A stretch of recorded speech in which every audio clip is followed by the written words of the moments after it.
October 14, 1943. Before sunrise, the airfields of eastern England lay under a low ceiling of cold mist. Frost clung to aluminum wings stretching across the darkness, row after row of heavy bombers waiting in silence. Ground crews moved carefully beneath them, their footsteps muted by damp grass, their breath visible in the floodlights. One by one, engines coughed to life, first a vibration, then a rolling thunder that spread across the fields until the earth itself seemed to tremble.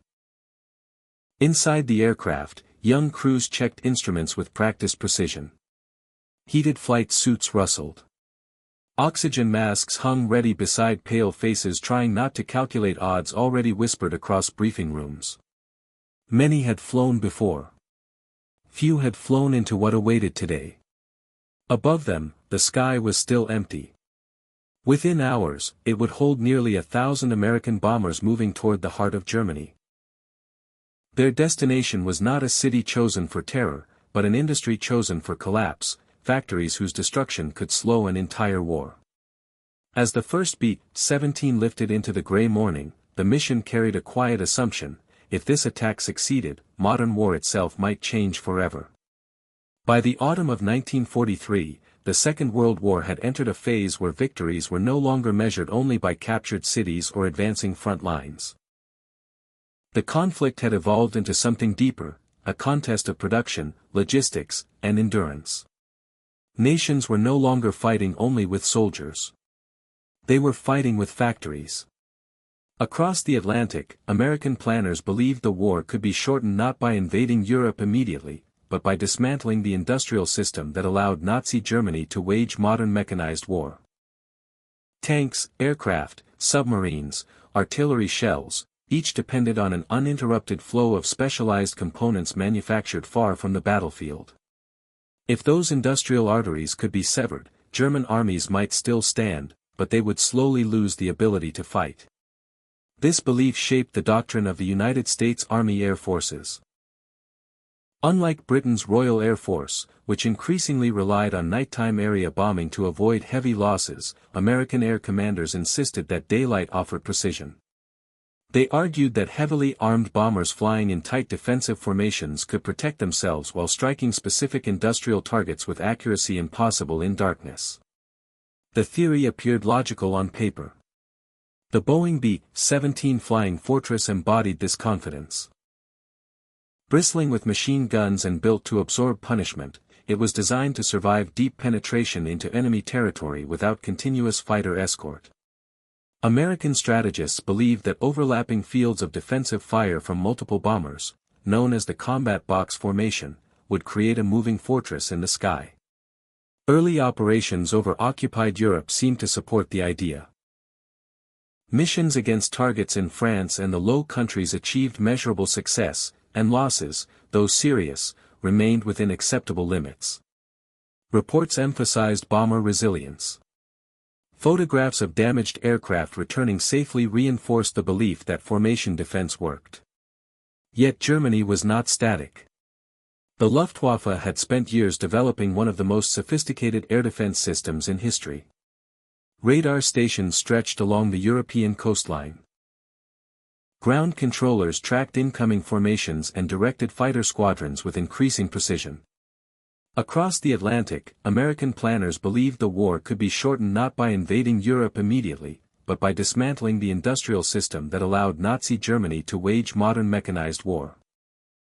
Anti-aircraft artillery, the feared flak batteries, protected key industrial zones with dense, calculated barrages. By 1943, German defense had evolved into an integrated network. Radar detection provided early warning. Fighters intercepted bombers far from their targets. Heavy guns guarded the final approach. Each layer was designed to weaken formations before bombs ever fell. Meanwhile, Allied leadership faced strategic pressure. The Soviet Union demanded relief from relentless German offensives on the Eastern Front. A full invasion of Western Europe remained months away. Strategic bombing became the only direct method through which the Western Allies could strike Germany continuously. In June 1943, Allied leaders formally approved a coordinated bombing strategy known as Operation Point Blank. Its goal was clear: destroy Germany's capacity to produce fighter aircraft and essential war materials, thereby securing air superiority before any future invasion of France. American commanders identified several industrial choke points, targets whose destruction could ripple across the entire German war economy. Oil refineries, aircraft factories, transportation hubs, and specialized manufacturing centers became priorities. Analysts searched for industries that could not easily relocate or substitute production. One category stood out above all others: precision engineering components essential to nearly every machine Germany produced. Intelligence officers concluded that certain industries functioned like keystones in an arch. Remove them, and the structure might collapse under its own weight. At the same time, American bomber forces in England were expanding rapidly. Airfields multiplied across the countryside. New crews arrived weekly, many barely out of training. Confidence grew alongside numbers. If a few hundred bombers could damage targets, planners reasoned, then massive formations might overwhelm German defenses entirely. Yet beneath the optimism lay uncertainty. Long-range fighter escorts capable of protecting bombers deep into Germany did not yet exist in sufficient numbers. Existing escorts, such as the P-47 Thunderbolt, lacked the range to accompany bombers all the way to central German targets and back. Beyond certain distances, bomber formations would be alone. Still, planners believed scale itself could compensate for risk. The solution was concentration: send so many aircraft that defenses would be saturated. The theory would soon be tested against one of the most heavily defended industrial regions in Europe, a place whose importance extended far beyond its modest size. A city whose factories quietly powered engines, weapons, and machines across the German war machine. And as intelligence reports converged on that single location, Allied planners began focusing their attention on a name few airmen had ever heard before: Schweinfurt. The Bavarian city of Schweinfurt did not resemble a decisive battlefield. It possessed no massive shipyards, no sprawling tank assembly lines visible from miles away, and no symbolic political importance. To an outsider, it appeared industrial but ordinary, a quiet manufacturing center along the main river. Yet hidden inside its factories was a form of production upon which modern warfare silently depended. Schweinfurt produced ball bearings. Small, hardened spheres of precision steel, nearly invisible in the machinery they powered, allowed engines to rotate smoothly under enormous stress. Every aircraft engine required them. Tank transmissions relied on them. Submarine propulsion systems, artillery mechanisms, trucks, railway equipment, all depended on precision bearings manufactured to exact tolerances. Without them, friction increased, machines overheated, and mechanical failure followed. German industry had achieved remarkable efficiency by concentrating much of this production in a limited number of facilities. Chief among them were the Kugelfischer and Varianite Kugelager factories, which together supplied a significant portion of the Reich's bearing output. Intelligence analysts within the United States Army Air Forces concluded that disabling these plants could disrupt multiple sectors simultaneously. It was an appealing theory: destroy a single industrial node, and countless weapons might never reach the battlefield. American planners believed Schweinfurt represented a rare vulnerability.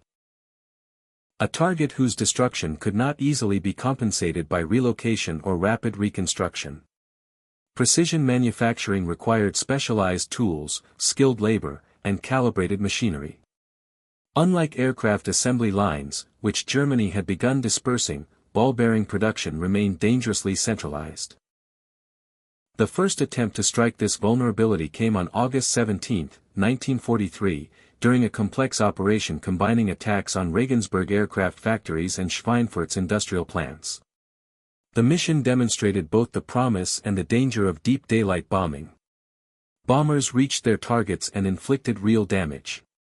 Production temporarily declined. Photographs confirmed shattered workshops and burning facilities. Yet the cost shocked commanders. Without continuous long-range fighter escort, formations penetrating deep into Germany encountered relentless interception. German fighters attacked repeatedly, exploiting predictable bomber routes and limited defensive flexibility. Losses were severe. Aircraft limped back to England riddled with holes. Others vanished over Germany. Crews who survived described coordinated enemy tactics, frontal assaults designed to exploit bomber weaknesses, heavy cannon fire capable of destroying aircraft in seconds, and constant harassment that slowly broke formation cohesion.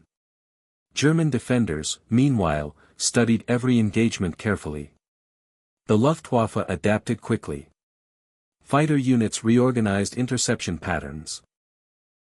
Specialized weapons, including heavier caliber cannons and air-to-air rockets, were introduced to increase lethality against tight bomber formations. Radar-guided control allowed fighters to assemble precisely where bombers were most vulnerable, far from Allied escort range. Despite losses, American intelligence assessed the first Schweinfurt strike as strategically encouraging. Production disruptions appeared measurable. Reports suggested shortages rippling through parts of German industry.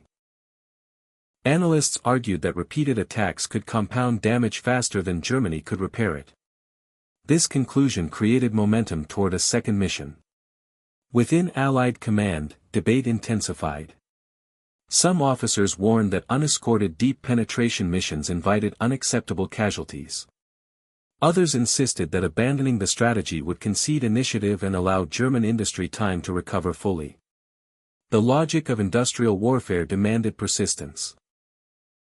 If Schweinfurt truly represented a critical bottleneck, then hesitation might prolong the war itself. Planning resumed under increasing urgency. Weather forecasts, formation sizes, and timing were recalculated to maximize bomber concentration. The objective was no longer merely damage, it was sustained pressure. Commanders believed that a massive follow-up strike could overwhelm defenses long enough to cripple production permanently. At the same time, German leadership reached its own conclusions. The first raid had revealed vulnerability, but also opportunity. If bomber formations could be intercepted consistently at long range, losses might grow so severe that the Americans would be forced to abandon daylight operations altogether. German fighter commanders began preparing for exactly such a confrontation. Thus, both sides entered the autumn of 1943 convinced that the next encounter over Schweinfurt would prove decisive, not only for a city, but for the entire concept of strategic bombing. The stage was set for a collision between industrial theory and aerial reality, where machines, tactics, and human endurance would be tested simultaneously in the skies over Central Europe. And as October approached, hundreds of bombers gathered again in England, preparing for a mission that would force every assumption about air power into a single, unforgiving day.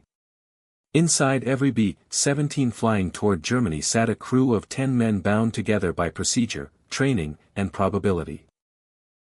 Strategic bombing charts described formations and tonnage, but survival depended on individuals performing precise tasks under extreme stress. Most crews of the United States Army Air Forces were remarkably young. Pilots and gunners were often in their early 20s, many experiencing combat for the first time only weeks after arriving in England. Training emphasized discipline over heroics. Every movement, adjusting mixture controls, feeding ammunition belts, monitoring engine temperatures, followed rehearsed routines designed to function even when fear threatened clarity. Altitude added another enemy. Missions commonly took place above 20,000 feet, where temperatures dropped far below freezing and oxygen deprivation dulled reaction times. Heated suits frequently failed. Frost formed inside aircraft. Gunners stood exposed in thin plexiglass turrets, isolated from the rest of the crew except through intercom wires that could be severed by a single bullet. Combat rarely began suddenly. It built slowly. First came contrails appearing on the horizon. Then radio warnings.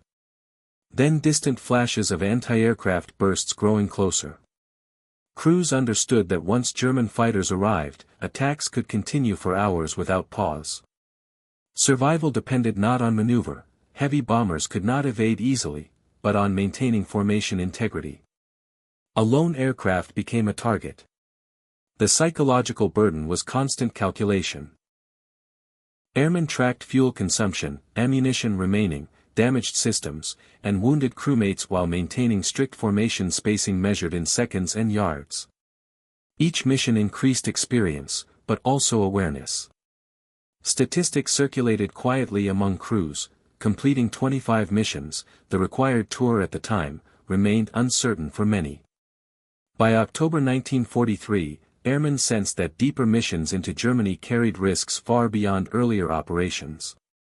Yet orders remained clear.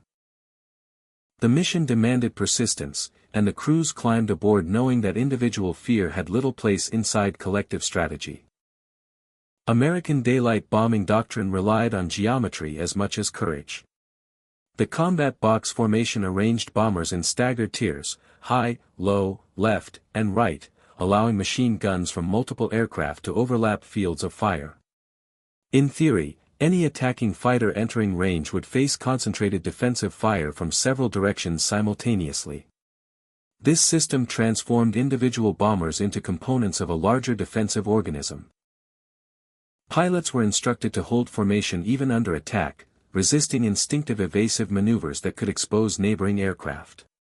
Stability, not agility, became survival. The B-17's heavy armament reinforced confidence. Nose guns, dorsal turrets, ball turrets beneath the fuselage, waist gunners, and tail positions created nearly all-around coverage. American planners believed this defensive density could deter interception entirely or at least inflict unsustainable losses on attackers. However, the tactic contained inherent limitations. Bombers flew predictable routes determined by navigation and fuel planning. Their speed remained relatively constant. Formation rigidity reduced flexibility when facing coordinated assaults. German pilots soon learned that frontal attacks minimized exposure to defensive guns and exploited weak forward coverage present in earlier bomber variants. Escort fighters were intended to bridge these vulnerabilities, but range constraints imposed a dangerous gap. Once escort aircraft turned back toward England, bomber formations entered increasingly hostile airspace alone. Thus, the tactical doctrine depended on endurance. Surviving repeated attacks long enough to reach the target and return. The success of the entire strategy rested on whether defensive firepower could outlast enemy interception. Schweinfurt would test that assumption more severely than any mission before it. By late 1943, German air defense had evolved into a coordinated network rather than isolated fighter responses. The Luftwaffe integrated radar detection, command centers, anti-aircraft artillery, and interceptor wings into a layered shield protecting critical industrial regions. Early warning radar stations along occupied Europe detected incoming formations hours before arrival. Information flowed to centralized control rooms, where officers plotted bomber routes and assigned interception zones. Fighters did not search blindly, they were guided directly into optimal attack positions. German pilots increasingly operated in specialized roles. Some units performed head-on attacks using heavy cannons capable of destroying bombers with only a few hits. Others attacked from above or behind, coordinating passes to maintain continuous pressure. New weapons, including 30mm cannons and air-to-air rockets, allowed fighters to engage from outside effective machine gun range.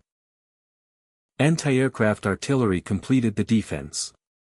Dense flak concentrations surrounded vital industries, forcing bombers to maintain straight and level flight during bomb runs while flying through precisely calculated explosive barrages. The objective was not always direct destruction. Even minor damage could slow aircraft enough for fighters to finish the job later. German commanders recognized Schweinfurt as a priority target after the August raid. Fighter strength was repositioned accordingly. Pilots trained specifically to counter large formations, rehearsing interception timing and ammunition usage. The goal was simple but strategic: inflict losses so severe that American planners would reconsider daylight bombing altogether. As both sides refined their methods, human endurance, tactical doctrine, and defensive technology moved steadily toward confrontation, converging on a single mission where theory would collide with reality in open sky. And on the morning of October 14, those carefully prepared systems finally met one another above Europe. The Boeing B-17 earned its nickname, the Flying Fortress, long before the mission to Schweinfurt. Photographs of bombers returning to England riddled with holes had created an image of near invulnerability. Stories circulated of aircraft surviving collisions, losing engines, or flying hundreds of miles while heavily damaged. These accounts were true, but they also created a dangerous illusion. The aircraft's strength lay in redundancy. Multiple engines allowed continued flight after damage. Heavy defensive armament discouraged close pursuit. A robust airframe absorbed punishment that would destroy lighter aircraft. For missions over Western Europe, these qualities proved effective. But technology never existed in isolation. German engineers adapted quickly once they understood bomber vulnerabilities. Fighters such as the Messerschmitt Bf 109 and Focke-Wulf Fw 190 began carrying heavier weapons specifically designed to defeat American bombers. 20mm and 30mm cannons fired explosive shells capable of catastrophic structural damage. A single accurate burst could ignite fuel tanks or shatter a wing spar. Air-to-air rockets further shifted the balance. Fired from outside defensive gun range, they allowed interceptors to disrupt formations before closing in. Even near misses could scatter bomber groups, weakening the overlapping defensive fire upon which American doctrine depended. Altitude also imposed technical strain. Engines operated near performance limits in thin air. Oxygen systems and heated equipment became essential lifelines. Mechanical failure at combat altitude often proved as deadly as enemy fire. The B-17 remained a remarkable machine. But Schweinfurt would demonstrate that survivability had limits when confronted by a fully coordinated defense system prepared specifically to destroy it. Behind every bomber formation stood decisions made far from the cockpit. Commanders of the United States Army Air Forces faced a dilemma shaped by urgency and uncertainty. American air doctrine emphasized offensive pressure. Strategic bombing promised a way to strike Germany continuously while ground forces prepared for eventual invasion. Political leaders expected results. Soviet allies demanded relief through attacks that forced Germany to divert resources from the Eastern Front. Time itself became a strategic factor. Air commanders believed abandoning deep daylight missions after early losses would validate German defenses and prolong the war. Intelligence assessments suggested that repeated attacks against critical industries could produce cumulative effects greater than individual missions indicated. From this perspective, risk became a calculated necessity rather than recklessness. Yet dissent existed within planning circles. Some officers argued that bomber losses were rising faster than replacement crews could be trained. Others warned that without long-range escort fighters, formations penetrating deep into Germany faced predictable danger. The decision to strike Schweinfurt again reflected confidence in scale. Larger formations, tighter coordination, and improved tactics were expected to overwhelm defenses. Leadership accepted potential losses as the price of testing whether strategic bombing could decisively weaken Germany. On the German side, leadership faced a different calculation. Protecting industry became paramount. Fighter units were increasingly withdrawn from other fronts to defend the Reich itself. Commanders recognized that losing industrial capacity would eventually undermine military strength regardless of battlefield victories. Thus, leadership on both sides committed fully. One side betting on offensive persistence, the other on defensive attrition. By 1943, warfare had shifted away from traditional concepts of decisive battles determining victory. Instead, industrial capacity dictated endurance.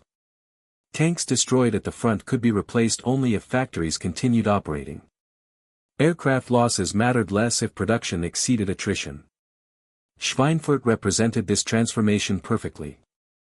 Ball bearings were small components, yet they connected nearly every system within Germany's war economy. Destroying production did not immediately halt armies, but it introduced friction, literal and strategic, into machines designed for continuous operation. Reduced efficiency meant slower repairs, fewer replacements, and declining reliability across multiple weapon systems. German planners understood the vulnerability but struggled to disperse production rapidly enough. Precision manufacturing required skilled workers, specialized tooling, and stable infrastructure. Relocation risked reduced quality and output. For Allied strategists, this confirmed a broader realization: modern war could be decided not only by destroying armies, but by exhausting the industrial ecosystem supporting them. Bombers targeted processes rather than soldiers, attempting to shorten conflict by undermining the enemy's ability to sustain combat. The skies above Europe therefore became extensions of factory floors. Pilots fought not for territory visible beneath them, but for production statistics calculated thousands of miles away. Success would be measured months later in assembly lines slowed, engines delayed, and equipment shortages spreading quietly through the German military. All these perspectives, technological confidence, leadership calculation, and industrial necessity, converged toward a single test. Each theory depended on what would happen when hundreds of bombers crossed into defended airspace without protection. On October 14, 1943, those theories would meet reality minute by minute, as the largest unescorted daylight raid yet attempted pushed toward its target and German defenses rose to meet it. October 14, 1943 began before dawn across the bomber stations of eastern England.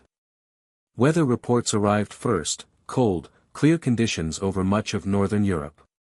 Visibility favored precision bombing. It also favored defenders.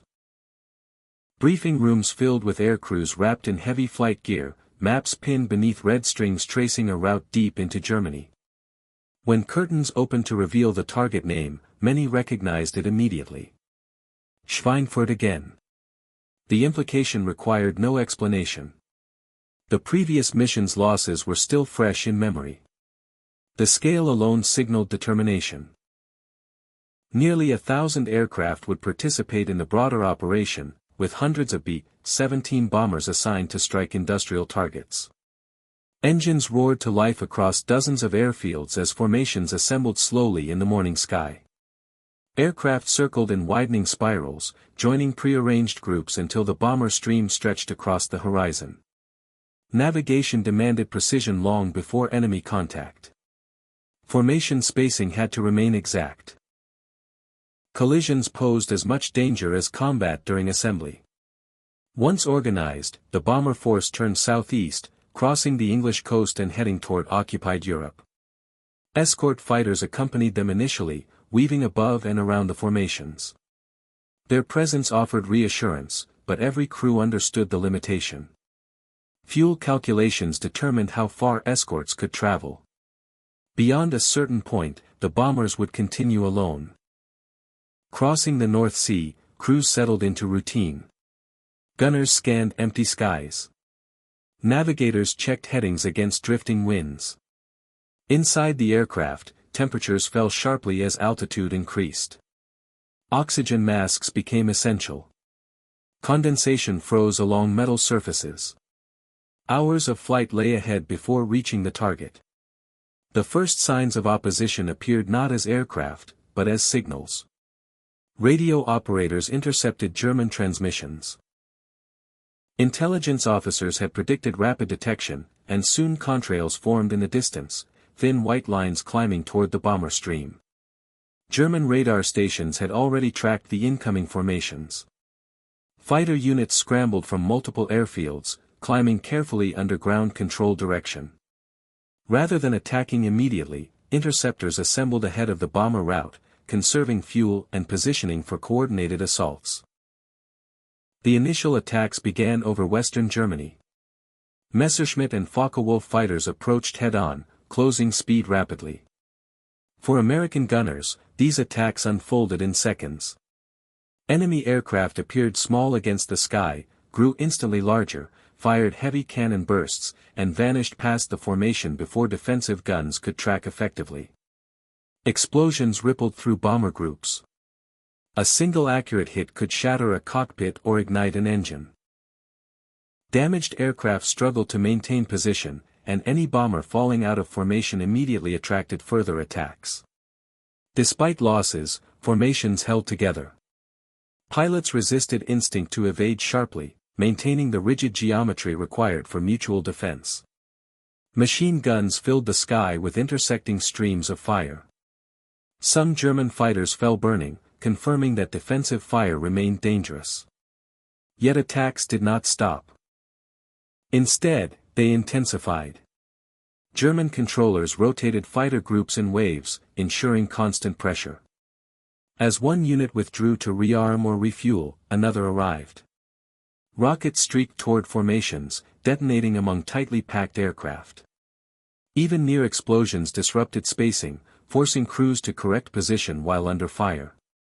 Meanwhile, anti-aircraft batteries prepared farther ahead. As bombers penetrated deeper into Germany, black bursts of flak began appearing at altitude. First scattered, then increasingly dense. Shells exploded with calculated timing, filling predicted flight paths rather than aiming at individual aircraft. Inside the bombers, the environment transformed into controlled chaos. Intercom channels filled with short, precise calls, engine damage, wounded crewmen, oxygen leaks.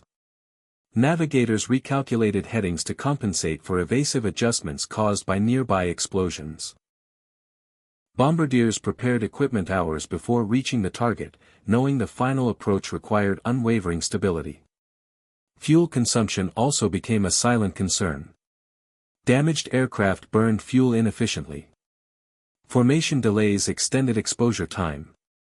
Every additional minute over Germany increased vulnerability during the long return flights still to come. By midday, the bomber stream approached central Germany. Losses were already mounting, yet the formation continued forward. Commanders believed turning back prematurely would sacrifice both aircraft and objective. The mission demanded completion. Ahead lay the heavily defended industrial region surrounding Schweinfurt, now fully alerted and waiting. German fighters regrouped for another concentrated assault as bombers began descending toward bombing altitude. Flak batteries adjusted range carefully, calculating trajectories for aircraft forced to fly straight during the bomb run. In those final minutes before reaching the target, every system designed by both sides, radar networks, interception tactics, defensive formations, and industrial strategy, converged into a single narrowing corridor of sky. The decisive phase of the mission was about to begin, where survival and success would depend on holding formation through the most dangerous stretch of air yet encountered. As the bomber formations approached their initial point for the attack run, the tempo of combat changed. Until now, pilots had retained limited flexibility, slight course corrections, altitude adjustments, and defensive maneuvering within formation limits. The bomb run removed that freedom entirely. Bombardiers took control of the aircraft. For accuracy, B-17s were required to fly straight and level during the final approach. Autopilot systems locked headings while the Norden bombsight calculated release timing. In these moments, the aircraft became predictable targets, unable to evade incoming fire without jeopardizing the mission. German defenses exploited this vulnerability immediately. Flak batteries surrounding Schweinfurt unleashed concentrated barrages calibrated precisely to bomber altitude. Black clouds of exploding shells filled the sky ahead, forming what crews described as walls of steel fragments. Aircraft flew directly into the bursts because deviation meant bombing failure and potential mid-air collision with neighboring planes. Inside the formations, visibility vanished behind smoke and debris. Shockwaves rattled fuselages. Shrapnel tore through aluminum skin, severing control cables, puncturing fuel tanks, and disabling engines. The noise overwhelmed intercom systems, leaving crews to interpret hand signals or instinct alone. At the same time, German fighters launched renewed attacks timed to coincide with maximum vulnerability. Interceptors approached from multiple directions, head-on, from above, and through gaps created by damaged aircraft falling behind. Heavy cannon fire struck bombers already weakened by flak, often finishing aircraft unable to maintain defensive formation. One by one, bombers began to fall. Some exploded instantly, fuel igniting in violent flashes. Others descended slowly, trailing smoke as crews attempted emergency procedures. Parachutes appeared intermittently against the sky, small white shapes drifting downward toward uncertain capture or survival. Despite mounting losses, the remaining aircraft continued forward. Bombardiers focused on factory complexes below, long industrial roofs, rail lines, and assembly halls identified through reconnaissance photography months earlier. Smoke from earlier hits and defensive fires obscured aiming points, forcing rapid adjustments. Timing became critical, bomb release depended on maintaining formation alignment measured in seconds. Then, in sequence, bomb bays opened. Thousands of pounds of explosives dropped toward the industrial center that had drawn both sides into this confrontation. Bomb patterns spread across factory districts, striking production halls, storage areas, and surrounding infrastructure. Massive explosions erupted across Schweinfurt as shock waves rippled outward through steel and concrete structures. For a brief moment, defensive fire slackened. Bombers turned away from the target area, banking into evasive courses as formation leaders signaled withdrawal. But the mission was far from over. The return flight proved even more dangerous. Damaged aircraft struggled to maintain altitude. Many had lost engines or suffered structural weakening during the bomb run. Formation cohesion deteriorated as faster aircraft pulled ahead and crippled bombers lagged behind. Precisely the situation German fighters had anticipated. Interceptors resumed attacks with renewed intensity. Lone or weakened bombers became primary targets.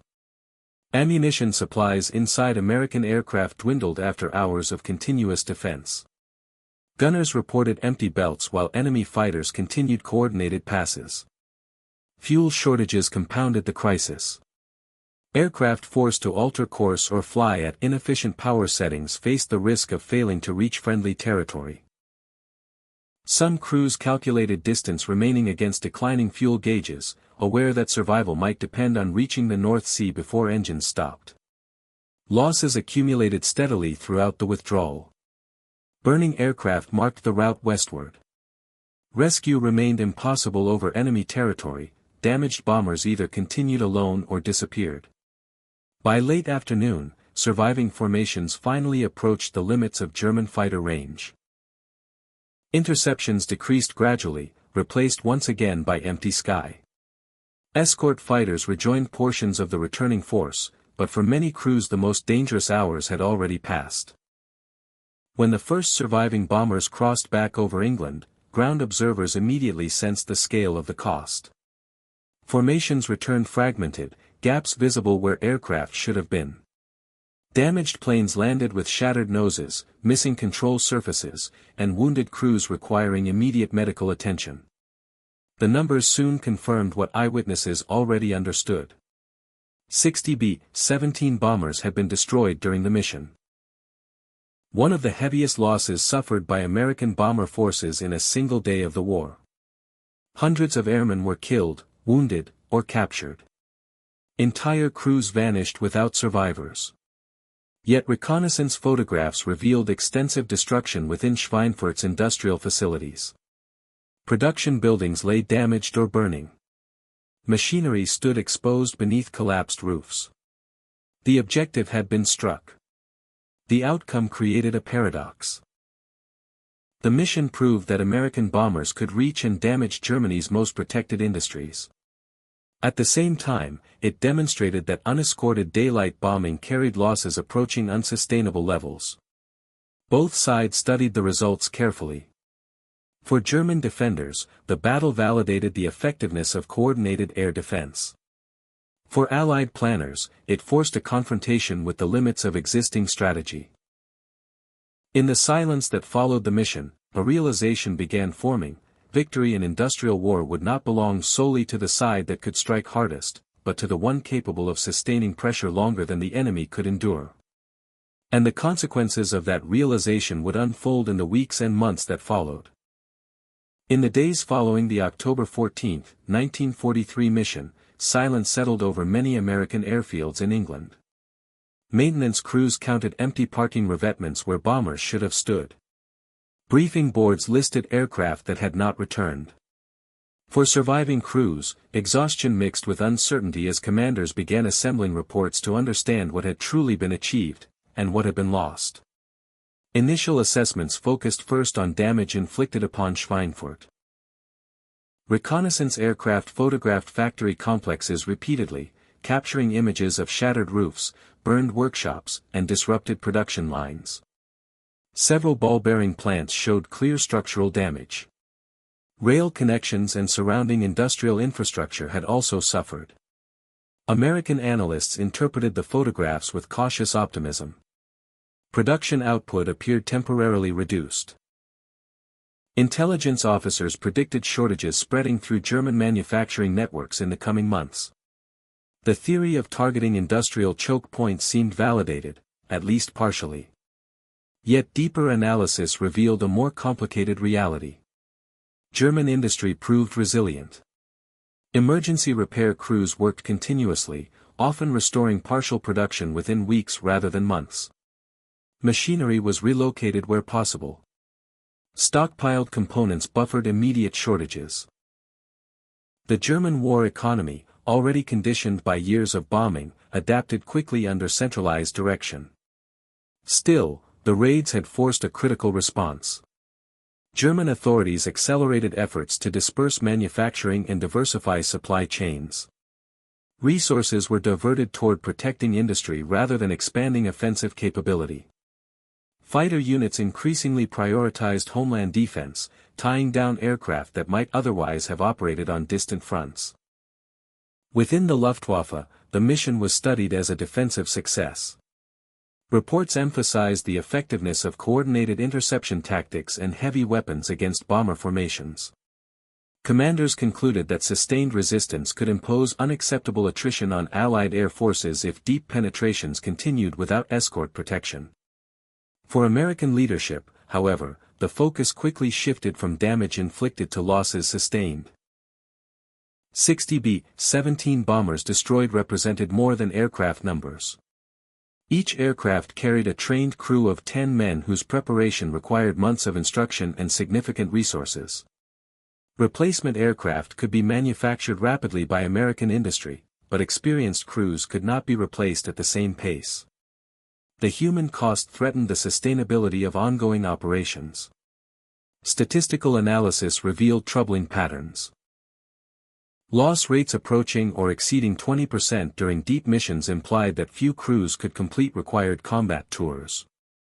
At such attrition levels, operational strength would gradually decline regardless of industrial output. Commanders faced an unavoidable conclusion: existing doctrine required adjustment. Deep daylight bombing missions into heavily defended Germany were temporarily suspended. The decision did not represent abandonment of strategic bombing but recognition that technology and tactics had not yet aligned with ambition. Without continuous fighter escort, bomber formations alone could not endure prolonged exposure to German defenses. The outcome sparked intense debate among Allied planners. Some critics argued that Schweinfurt demonstrated fundamental flaws in daylight precision bombing theory. Others maintained that the concept remained sound but required improved protection and coordination. Simultaneously, intelligence analysts continued monitoring German industrial output.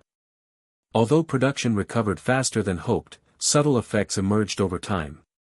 Increased resource allocation toward repairs, dispersal, and air defense imposed cumulative strain. Germany had defended its factories successfully in the short term, but doing so required growing effort and material investment. Thus, the mission produced two opposing interpretations. From one perspective, German defenses had successfully repelled a massive air assault, inflicting heavy losses and forcing Allied reconsideration. From another, the raid proved that no industrial center lay beyond Allied reach, only beyond current escort range. Both conclusions contained truth. What neither side fully understood yet was how rapidly technological change would alter the balance. Developments already underway promised to reshape the air war entirely, transforming Schweinfurt from a costly experiment into a turning point that redefined how strategic bombing would be conducted. And as winter approached in 1943, planners on both sides began preparing for a new phase of aerial warfare, one in which the lessons written in the skies over Schweinfurt would guide every decision that followed. The weeks following the Second Schweinfurt raid marked a strategic inflection point for both the Allies and Germany. On the Allied side, the staggering losses forced immediate re-evaluation. The doctrine of unescorted daylight bombing, once the cornerstone of United States Army Air Force's strategy, now appeared vulnerable. Commanders recognized that success against Germany's most defended industrial centers required more than brave crews and heavy bombers. It required long-range escort fighters capable of accompanying formations to the heart of the Reich. The arrival of the P-51 Mustang deployment, equipped with sufficient fuel and firepower, would eventually address this gap. But in the immediate aftermath of Schweinfurt, the U.S. bomber force faced a sobering reality: scale alone could not guarantee survival. Missions of comparable ambition were temporarily postponed, and training for replacement crews accelerated to maintain operational readiness. For the Germans, the raid crystallized a profound realization. Their integrated defense system could shoot down bombers effectively, inflicting severe losses, yet it could not protect the nation's industrial base indefinitely. Factories, although damaged, could be repaired, dispersed, or shielded with camouflage.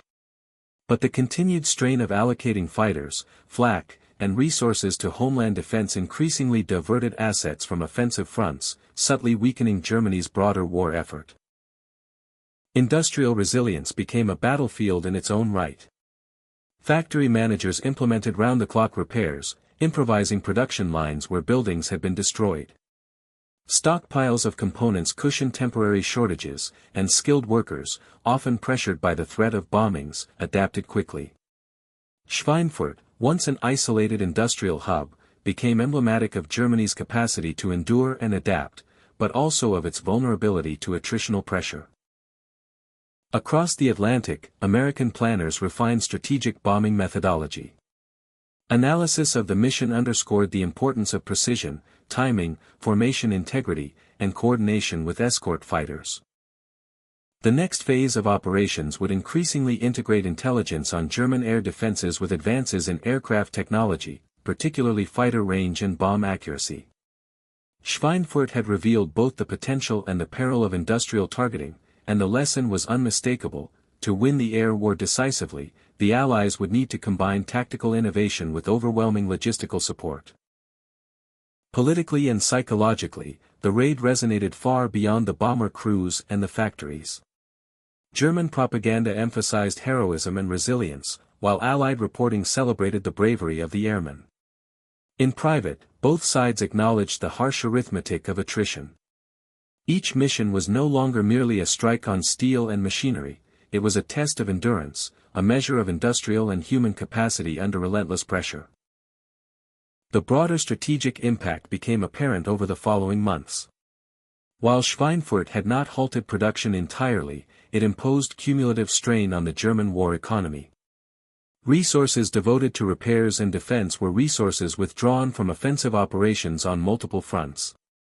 Even as German factories adapted, they were now operating under conditions of constant threat, constrained mobility, and intensive surveillance. Thus, the second Schweinfurt mission achieved a paradoxical outcome. It demonstrated the destructive potential of Allied industrial targeting while exposing the vulnerabilities of American bombing doctrine. It revealed the limits of unescorted formations, highlighted the necessity of long-range fighters, and underscored the human cost of strategic experimentation.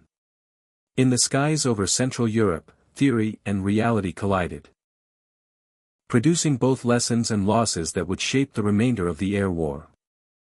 By the end of 1943, the Allies were prepared to implement those lessons, while Germany faced the sobering truth that defending industry could no longer guarantee victory. The balance between offensive pressure and defensive resilience had shifted, and the consequences would reverberate through every mission that followed. The Schweinfurt raid stands as a defining moment in the evolution of modern warfare. They revealed that victory no longer depended solely on heroic battles or territorial conquest. Instead, the outcome of war could hinge on industrial capacity, technological adaptation, and the endurance of human crews under relentless pressure. Factories became as vital as front lines, and aircraft in formation became instruments of attrition as much as of destruction. For the Americans, Schweinfurt exposed both strength and vulnerability. The B-17 Flying Fortress proved capable of penetrating deep into enemy territory and delivering decisive blows to critical industries. Yet the losses suffered revealed the thin line separating tactical success from strategic disaster. Doctrine had to evolve. Long-range escorts, improved coordination, and meticulous intelligence became essential to sustain pressure without sacrificing the very crews needed to carry out operations. The mission highlighted the human cost of industrial warfare. Tens of trained airmen, many barely out of adolescence, sacrificed to test theories of attrition and precision. For Germany, the raids offered a sobering realization. The Luftwaffe could inflict heavy damage on the invaders, but defending industry required an unsustainable commitment of resources. Factories could be repaired or dispersed, but no defense could be absolute. The industrial war had begun to favor the side with greater capacity, resilience, and strategic foresight. Schweinfurt became a symbol of both vulnerability and resolve, illustrating the paradox of a nation capable of defending itself yet unable to eliminate the persistent threat. In the broader arc of history, Schweinfurt demonstrated that warfare had entered a new dimension. Success depended not merely on battlefield heroics, but on the integration of technology, human endurance, and industrial strategy. The raids underscored a truth that would resonate far beyond 1943. In the modern age, the decisive battlefield is often measured in production lines, logistics, and the capacity to sustain war over time. As smoke settled over Bavarian factories and crews limped home across the North Sea, the lesson was clear: the industrial heart of Germany had been struck, and the future of strategic bombing, human courage, and aerial warfare had been irrevocably transformed.